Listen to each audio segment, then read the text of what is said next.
Hello everyone, welcome to my presentation today. I'm Yi Yang. I'm the lead scientist from Chemical Development Department from Ferring Pharmaceuticals in Denmark. The title of my presentation today is the peptide side reactions and degradations. And part of the contents from my presentation today is cited in my book, Side Reactions in Peptide Synthesis. If you're interested, you're recommended to refer to the book for further reading. My presentation today will be split into two parts. The part one is about the side reactions in peptide synthesis, and the part two is about the peptide instability and degradations. So the first part is also categorized into two groups. The first part is about the side reactions in the peptide assembly, and the second part is the side reactions in the peptide cleavage and global deprotection. The first categories of the side reactions in the peptide assembly is about endo impurities. So endo impurities means in the peptide assembly, some certain amino acids is incorporated twice. So for example, this peptide, it has two XAAM-2 residues, so we call this impurities endo XAAM-2. The reason of these impurities has some causes. The first one is the F-mark XAA dipeptide impurities in the starting material, or the unprotected XAA impurities in the starting material, or the insufficient rinsing after the F-mark XAA coupling, can also introduce the endo impurities. The fourth category of the reason is the premature F-mark deblocking. So this animation illustrates this mechanism.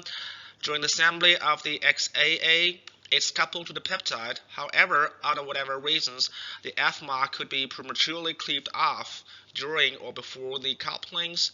And if this unprotected amino acid is coupled to the peptide resins, its free amino groups can allow a further coupling of the another molecules, making these endo impurities.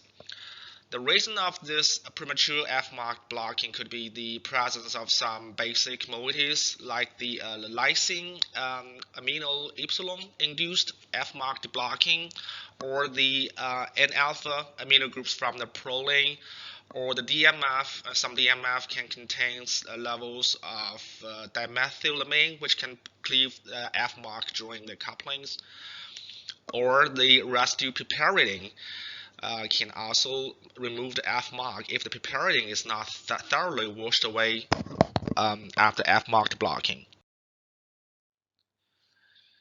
A ubiquitous endo impurities is the endo-XAA C-terminal. It's normally addressed CTC resin. The mechanism is that when the penultimate amino acid is activated by DIC and further by HOBT, the formed HOBT ester is added to the amino acid resins to give the target dipeptide. However, even though HOBT is used as the catalyst in the reactions, it's in excess, and the excess HOBT can cleave the first amino acid off the resins. So the stability of the amino acids is much weaker than the full sequences. So it could be partially cleaved by the HOBT and released to the reaction mixtures. And the released amino acids can react with the amino acid resins to form the dipeptide. And in the presence of the huge excess of the penultimate amino acids, the endo impurity will be formed. And this mode of the endo impurities is predominantly addressed the CTC resins because of its high acid sensitivities. And some of the amino acids like the proline or glycine, when it's served as the C-terminal residues, they are more susceptible to such premature acidolysis compared to the other amino acids. And the mode of the preactivation of the penultimate amino acid is very critical. So the process parameters like the preactivation temperatures, preactivation time, and the coupling temperatures are very critical for the formation of the endo-XAA impurities.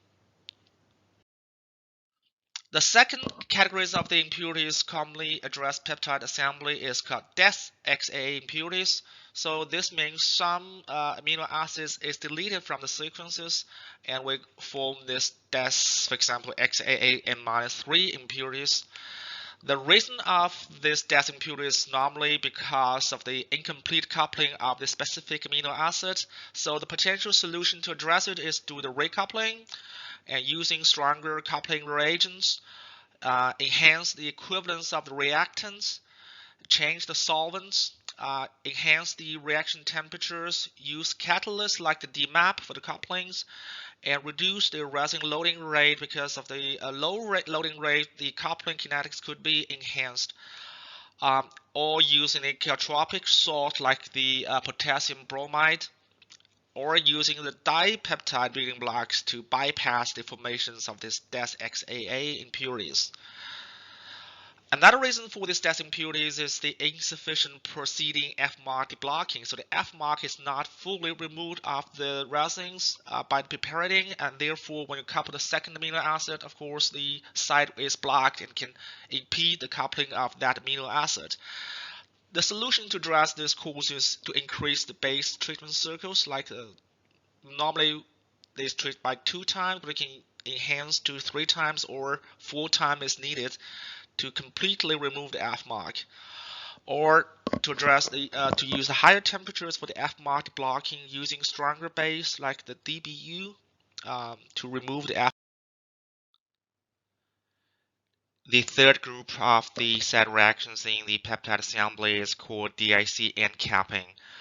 Um, in the industry peptide assembly, DIC is the coupling reagent by default because of the COGS advantages.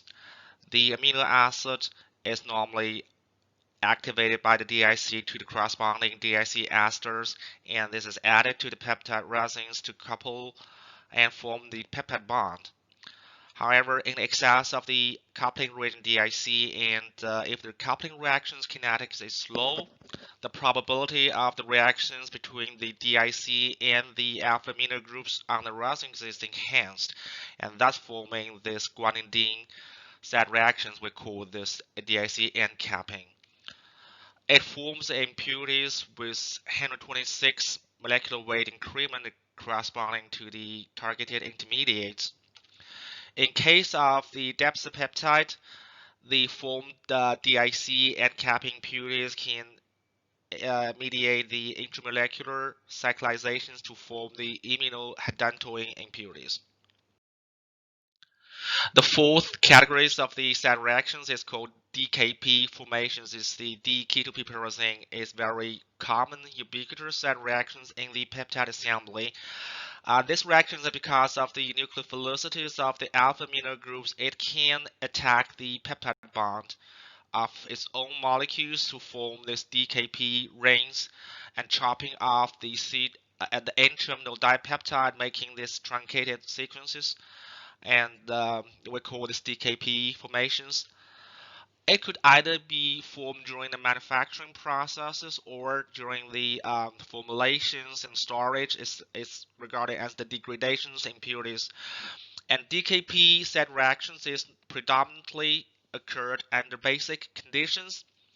It prevails at the F-mark deblocking steps, and is very strongly related to the type of the secondary base like piperidine, piperazine, and solvents for the F-mark removal. It's highly temperature and time dependent, and it has some significant scale-up effects if the prolonged, in case of the prolonged hold time between the coupling and the F-mark blocking, it could generate some enhanced degrees of the DKP formations. And it could also occur in the API manufacturing, also in storage, even as the solid. And during the formulations, it's very sequence dependent. So the cis amide configurations promote this DKP formations. For example, if it has the N-acyl amino acids like the XAA proline peptide bond, or the C-alpha alpha diacylated amino acids like the AIB, or the glycine is on the on the N terminus, like glycine is very highly DKP prone. Also, when glycine is on the third position from the N terminus, the DKP is enhanced. Histidine proline is prone to DKP formation as well, and the alternating configuration of the amino acids like the L and D or D and L are also very prone to DKP formations. So here is a question for you. So what if the DKP formations is occurred at the C terminus of the dipeptide on CTC's resin? So what's the consequence will be? The aspartic formation is also notoriously known as the side reactions in the peptide synthesis. This is because of the nucleophilicity of the amide nitrogens. It can attack the carboxylate groups on the aspartic side chains to form this aspartamide intermediates, which can undergo the nucleophilic attack either by waters or piperidine. If at this site hydrolyzed by water, it can be transformed into the aspartic acid. L and D, because of the racemization, can occur at the steps of the aspartamide formations. If it's attacked by the piperidine, it will form the aspartic acid piperidide with M plus 67 molecular weight increasement. And if this attack occurs at the site B here, it will form the isoaspartic acid or the isoaspartic acid piperidide impurities. Aspartamide formations could be catalyzed by both acid and base, and its accumulative formations, it can occur all the way along as long as the aspartic acid is introduced. It could be taking place at the steps of the peptide synthesis, formulation, and storage. It can also address the protected aspartic acid, and the protecting groups has very significant impacts on the aspartic acid formation for the peptide assembly. It's highly sequence dependent. So when it's the second amino acids, glycine or serine, threonine, alanine, asparagine, aspartic acid, histidine, or it has the alternating configurations like L-aspartic acid, D amino acid, or D-aspartic acid, L amino acids, the probability of the aspartate formation is increased. Glutamic acids can also undergo similar reactions, but to a much lesser extent. It's need to be highlighted here that some of the peptide modifications, like the side chain to side chain cyclizations, could also induce some aspartamide formations. And when the carboxylate groups on the aspartic side chains is activated, corresponding active ester, it can react with the amino groups here to form the target side chain cyclizations. But on the other side, the probability of the aspartamide information is also increased because of the activations of these carboxylate groups. Asparagine deamination is also a well-known side reaction in peptide synthesis. So the asparagine carboxamide side chains is transformed to the corresponding carboxylate groups and cause the M+1 impurities. The mechanism of the deamination could go via the aspartamide formations to form these aspartamide intermediates first, and when the hydrolysis is taking place at here or here, it will generate the aspartic acid or the isoaspartic acid. This side reactions is regarded as the most pronounced decompositions of the peptide drugs, and it can proceed either in low pH. Within low pH, it could go via directly hydrolysis, or high pH, neutral pH, maybe go via the aspartamide formations. And it's highly sequence dependent. Asparagine glycine, or serine, threonine, histidine, lysine, tryptophan, aspartic acid, glutamate are more susceptible to deaminations.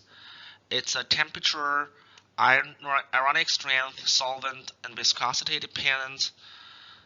It could be occurred in the peptide synthesis, purifications, lyophilizations, formulations, and storage.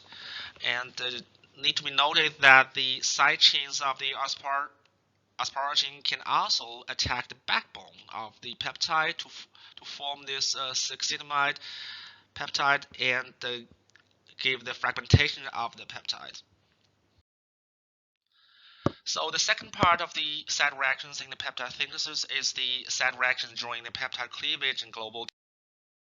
The first one is alkylations.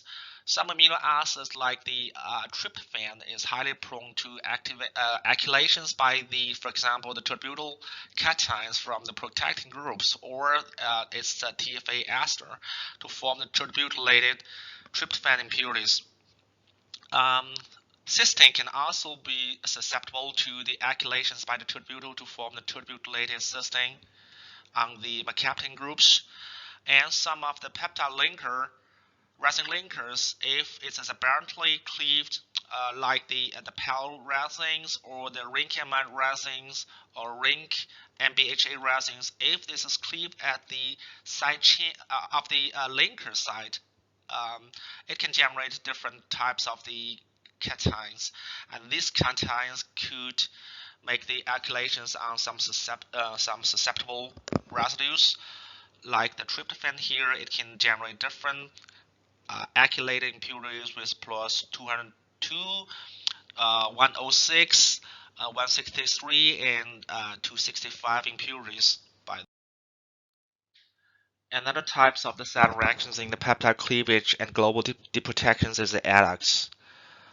Tryptophan, for example, could be undergo modifications by the TFA and ADT to the impurities of M plus 72. And also the ADT can modify the cysteine to form the M plus 92 impurities with these structures.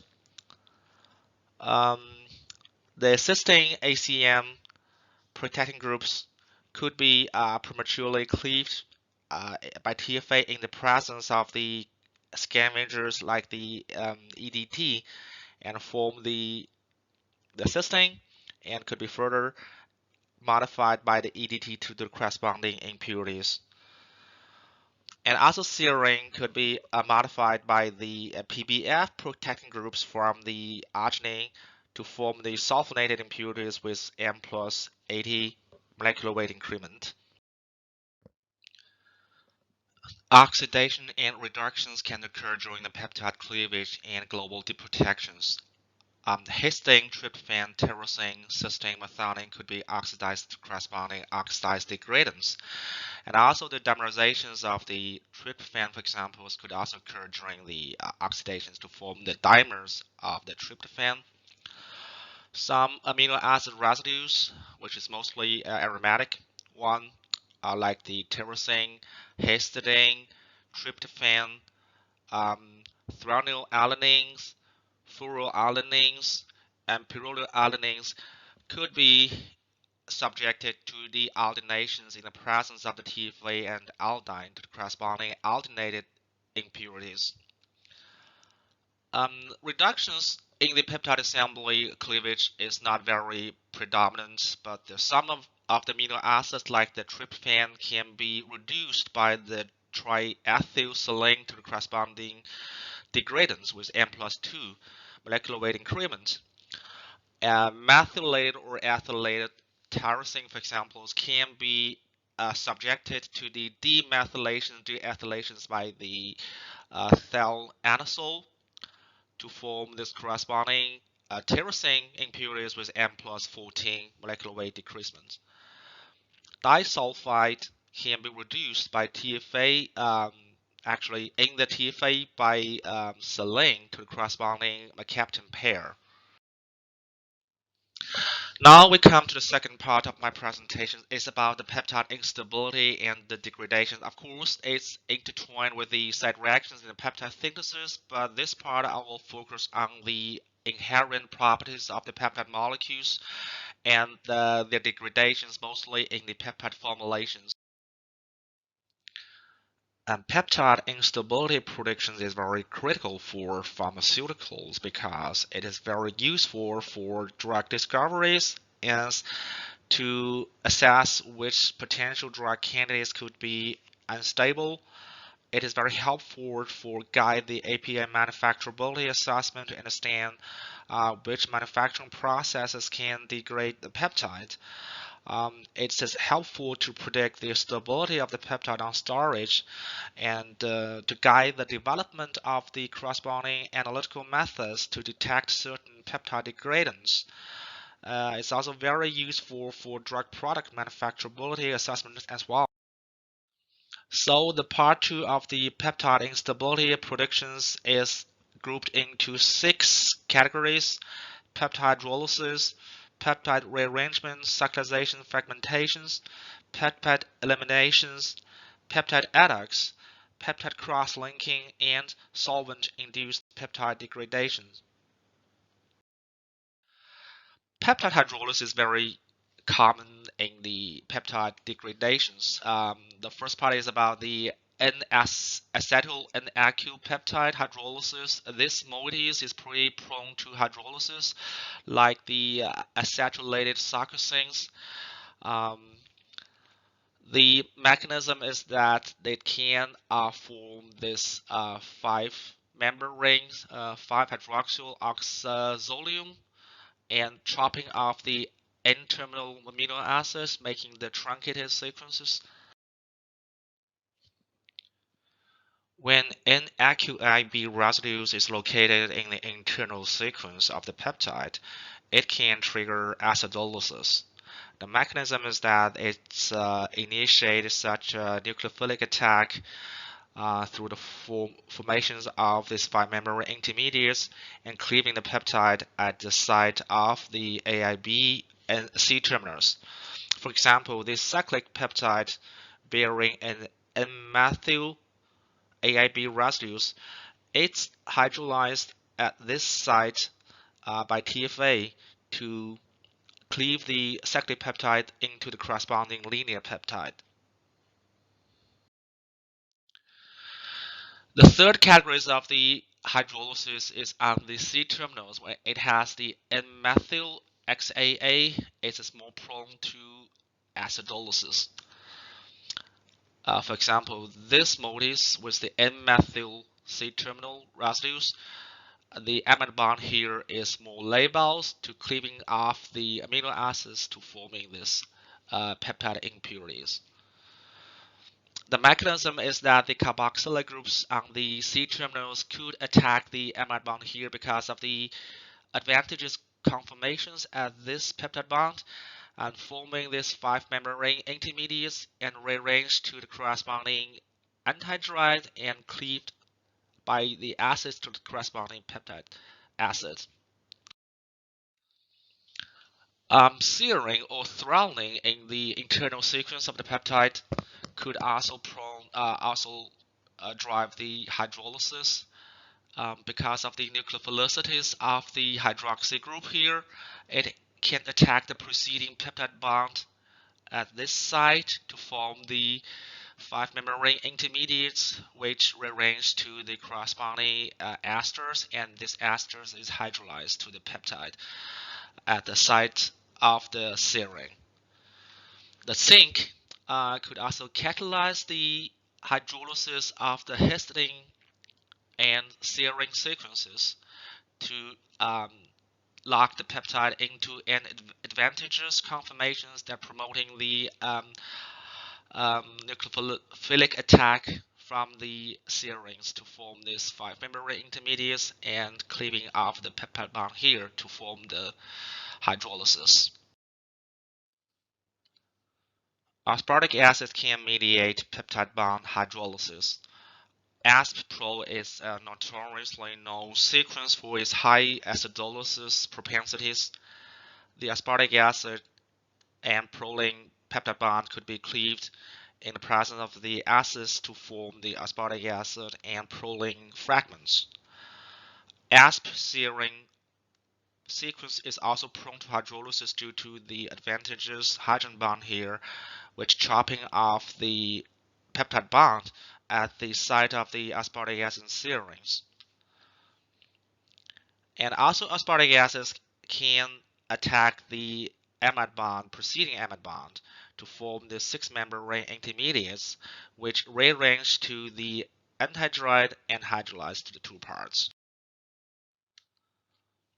His pro sequence is also prone to hydrolysis when it's located on the N-terminus of the peptide to chop off these His pro fragments and form the impurities with M plus 234 in molecular weight. The imidazole side chains of the histidine might be involved in this process to cleave off the His pro dipeptide by means of the DKP and form the fragmentation of the peptide. When asparagine or isoasparagine is located on the C-terminus of the peptide, they are prone to hydrolysis to form the corresponding amide to the acid. This might be due to the hydrogen bond between the side chain and backbones of the peptide and promote the water attack on the amide bond to form the corresponding acid. An alternative mechanism is that the carboxylate C-terminals can attack the amide bound on the side chains to form the succinic anhydride, which is hydrolyzed subsequently to the corresponding aspartic acid. Carbinolamine and carbinolamide are very prone to hydrolysis, even though such moieties are sometimes present in some peptide molecules.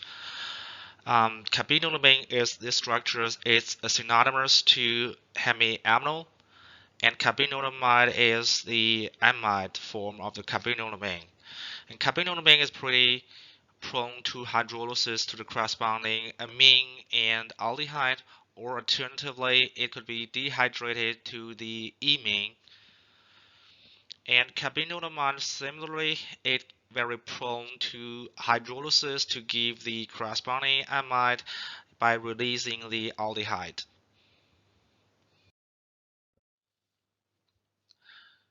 Enamide and dihydroalanine are prone to hydrolysis. These are the structures of the dihydroalanine and enamide. The enamide could be hydrated to the corresponding carbinolamide, and we know that carbinolamide are not stable and could be hydrolyzed to the corresponding amide and ketone. This is a concrete examples of the hydrolysis of the dihydroalanine.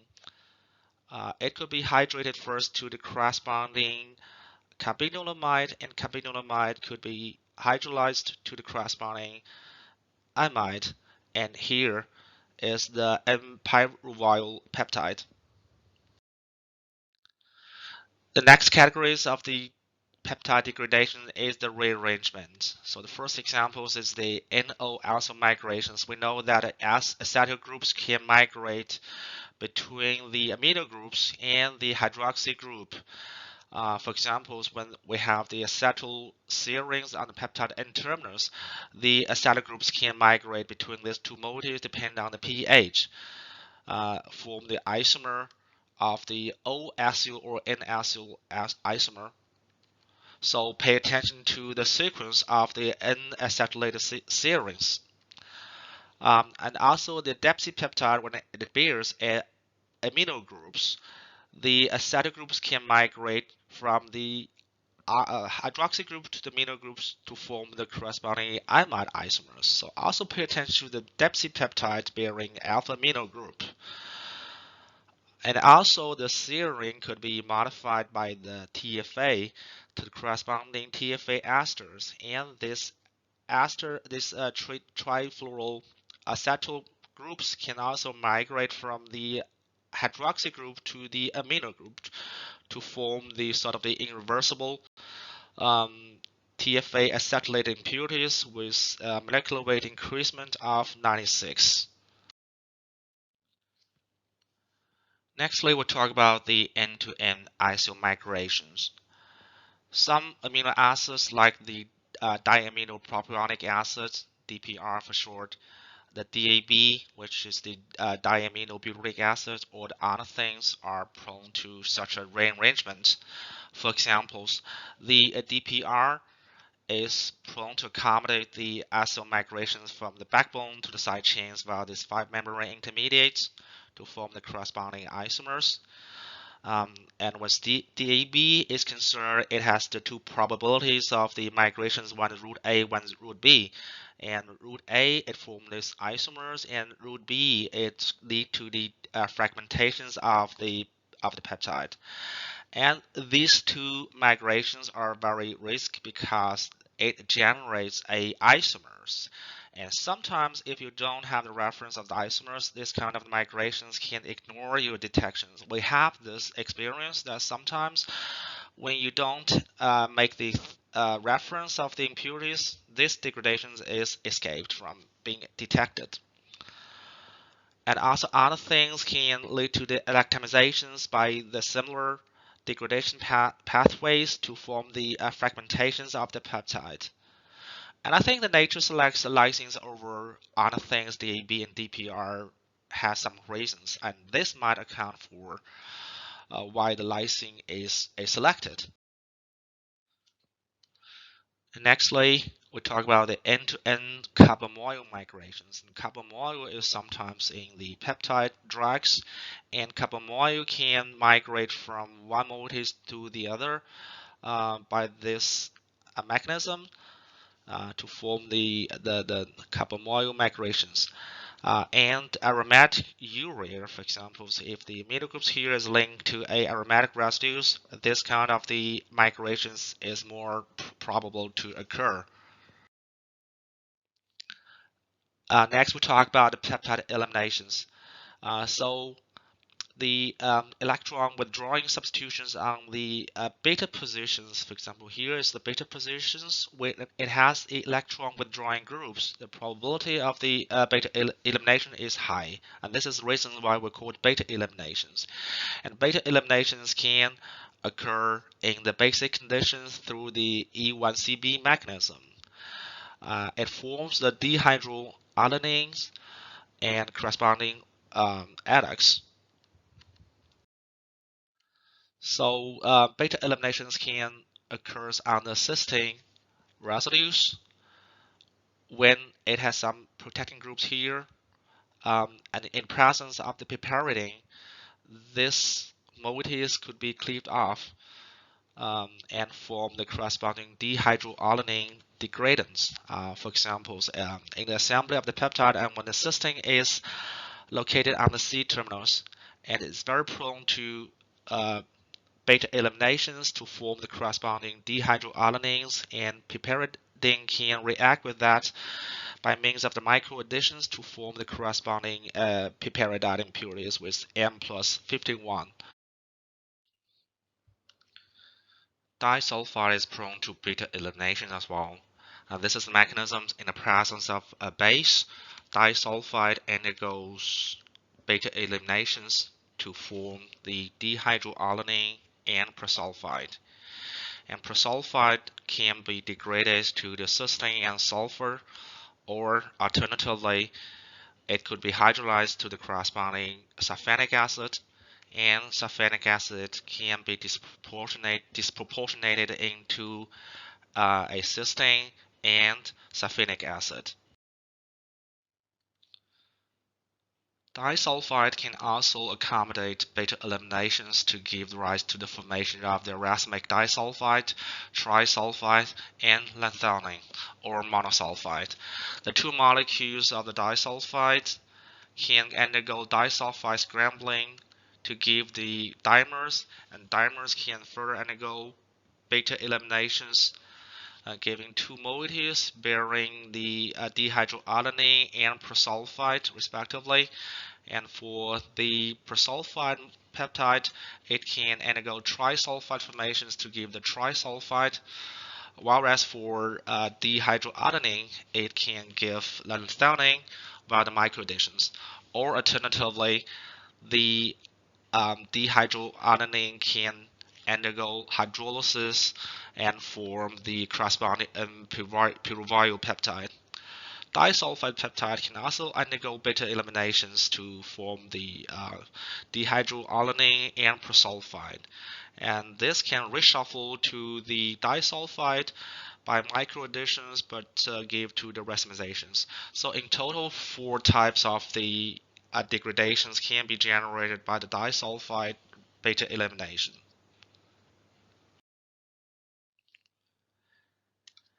Nextly, we talk about peptide adducts. The first categories of the adducts is the alkylations. The peptide could be modified by the formaldehyde to the corresponding intermediates with molecular weight M plus 30, and this derivatives could be further dehydrated to the corresponding sheaf base of the M plus 12.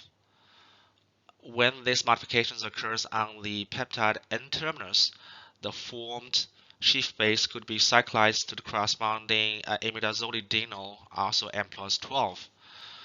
Some amino acids like the cysteine or tryptophan or asparagines or histidines could also undergo different type of the cyclization to form the corresponding M plus 12 impurities. Also, the formaldehyde in presence of the formic acids can accommodate Weiler-Clark reactions to form the alkylations of the amino groups or even the dialkylations of the amino groups. Next, we'll talk about the peptide acetylations. Peptide acetylations could be catalyzed by acetic acid in the presence of the ethyl acetate to form the corresponding acetylated peptide. And also histidine can catalyze the acetylations. We know that imidazole is a good catalyst for acyl migrations, and also the histidine can catalyze this kind of reactions to form firstly acetylated histidine, and acetic groups can migrate from the histidine to the corresponding amino groups to generate the acetylations impurities. We know that urea sometimes can be even fastly degraded corresponding cyanic acid, and in the presence of the carboxylate groups, it forms the corresponding carboxylic acid, carbamic acid mixed anhydride. And once this anhydride is formed, it can modify the amino groups and to form the corresponding N-acetylamine impurities, and releasing the carbon dioxide ammonium. The next categories of the adducts is the peptide carbamylations. The carbamylations can be triggered by the urea as well, and the urea can form the corresponding isocyanic acid, and it can give the amino degraded to corresponding ammonium, the carbon dioxide. And once these isocyanic acids formed, it can modify a variety of the peptide, including the amino groups, the cysteines, the histidines, and carboxylate groups, and tyrosines, and arginines, and phosphoric acid to form the corresponding carbamylations impurities. Nextly, we talk about the peptide cross-linking to form dimers or multimers. The first categories is the transaminations, and we know that the transaminations can take place between the amino groups and imide to form the transformed imide and amine. And if this transformation takes place between two molecules, one molecule contains amino groups, the other one has a corresponding carboxamide, and this kind of transformations will lead to the formations of the dimer with molecular weight 2 times of the monomers minus 17, because one molecule of ammonium is kicked out of the. Nextly, we talk about aspartamide induced cross-linking. Aspartamide can take place on a aspartic acid containing peptide, and once the aspartamide is formed, it could be also attacked by the amino group from another peptide molecules to form the dimers of the peptide impurities depending on the attack pathways.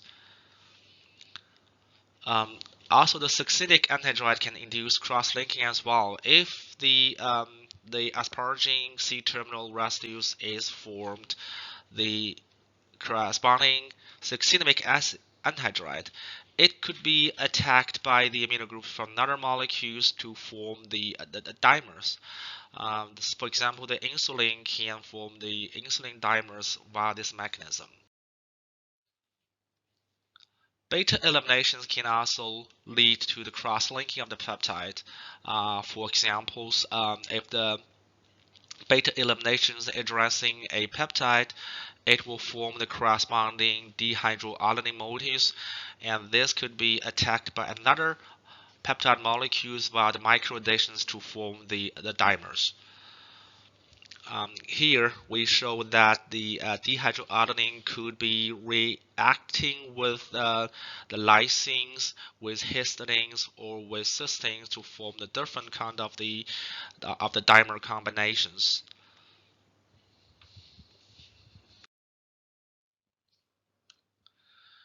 And disulfide is definitely a hotspot for cross-linking.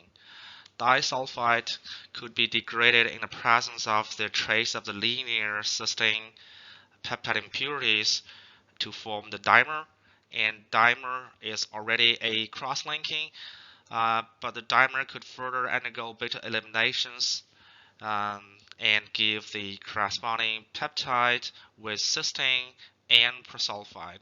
And this can further undergo some intermolecular cross-linking to give the different types of the cross-linking impurities.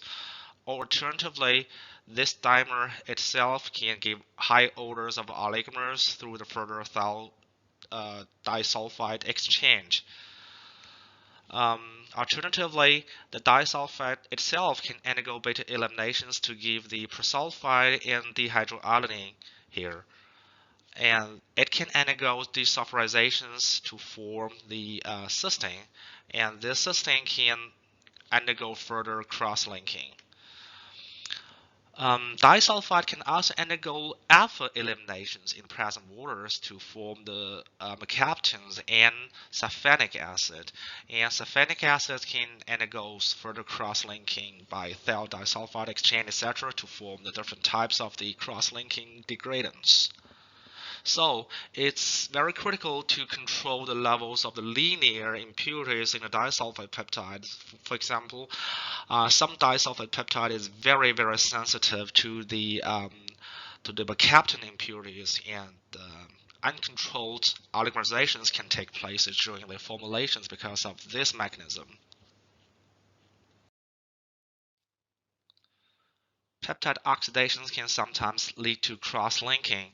For example, histidine could sometimes be oxidized to the cross-bonding for hydroxy to oxyl histidine, and these derivatives can react with a lot of the amino acid moieties, for example, arginine, histidine, lysine, and cysteine, and form the corresponding the dimeric impurities through the cross-linking between the histidine and the corresponding nucleophilic amino acid. Nextly, we talk about the solvent-induced peptide degradations. The first one is the dichloromethane. Dichloromethane is relatively an inert organic solvent, but it's not totally inert.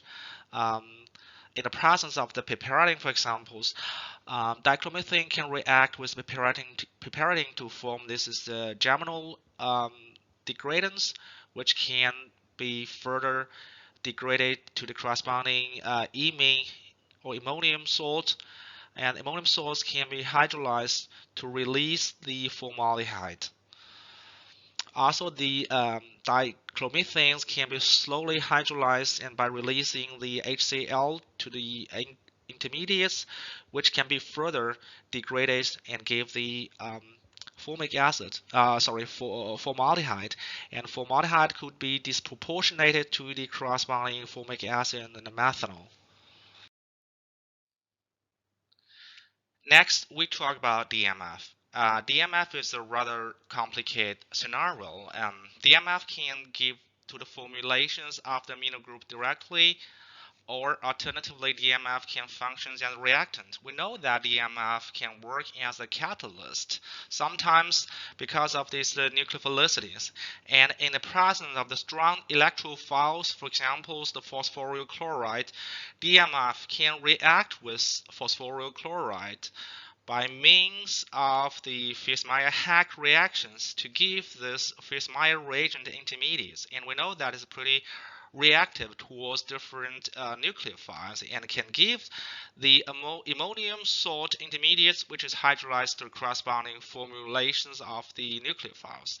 Not only the phosphoryl chloride, but also other electrophiles, for example, like HBTU, can be reactive towards DMF, and they can slowly proceeding via the Fils-Meyer-Hack reactions and give to the formulations of the nucleophile. So it's giving in the end M plus 82 formulations impurities. Acetonitrile could be oxidized to the corresponding radicals, and these radicals can react with the oxygens to form these intermediates. And this can be further degraded and by releasing the water to give this the formylsalnide. And formylsalnide can react, for example, with the amine to form the formulations of the amine by releasing the salnide. DMSO. DMSO can oxidize a variety of the peptides like the mercaptan, ether, tryptophan, tertiary amine, tyrosine, etc. And DMF itself can undergo some degradations by radical mechanism to form these intermediates, and this can give the methyl radicals and the corresponding methanesulfonic acid. And methyl radicals can be trapped by oxygens to give the methyl peroxyl radicals, and they can form the dimer by the terminations, but they can further undergo the Roussel terminations and give rise to the formations of the formaldehyde. And formaldehyde can further trigger peptide degradations. Methanol and tolbutanol. The methanol can react with the carboxylate groups to form the corresponding methyl ester, and tolbutanol can undergo radical degradations to form these radicals, and they can form the dimers. Or alternatively, they can form this kind of radicals on the oxygens, and they can degrade it by releasing the acetones and form the corresponding methyl radicals. And we have introduced in the preceding slides that the methyl radicals can further react with oxygens and be degraded to the formaldehyde. So formaldehyde and acetones can trigger some peptide modifications. Then is acetones. So acetones can react with the histidines, especially when histidine is located on the N-terminals of the peptide. And they give these intermediates of the adducts, which is the further dehydrated to the corresponding enamine. The molecular weight is increased by 40. Also, the acetone can react with the N-terminal amino groups to form the intermediates of the ammonium salt, and it can undergo cyclizations intermolecularly to form the imidazolidiol. It also has a molecular weight increasement of the 40. So that's all my presentations for today, and many thanks for your attentions.